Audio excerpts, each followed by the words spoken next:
வணக்கம், நான் உங்கள் கோபி.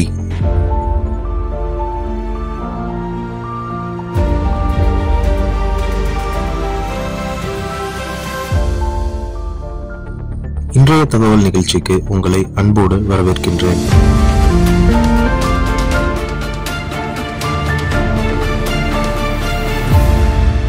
உயிரும் கள்ளச்சாராய பலி, கள்ளக்குறிச்சியில் என்ன நடந்தது என்பதை குறித்து விவரிக்கிறது இந்த செய்தி. கள்ளக்குறிச்சி மாவட்டம் கருணாகுளம் அருகே கள்ளச்சாராயம் குடித்தவர்கள் உடல்நலம் பாதிக்கப்பட்டனர். சுமார் 50க்கும் அதிகமானவர்களுக்கு திடீரென்று வாந்தி, வயிற்றெரிச்சல் உள்ளிட்ட பிரச்சனைகளால் பாதிக்கப்பட்டனர். இதையடுத்து அவர்களை குடும்பத்தினர் மீட்டு மருத்துவமனையில் அனுமதித்தனர். கள்ளக்குறிச்சியில் கள்ளச்சாராயம் குடித்து 10 பேர் வரை பலியாகியுள்ளனர். இன்னும் 50க்கும் அதிகமானவர்கள் சிகிச்சை பெற்று வருகின்றனர்.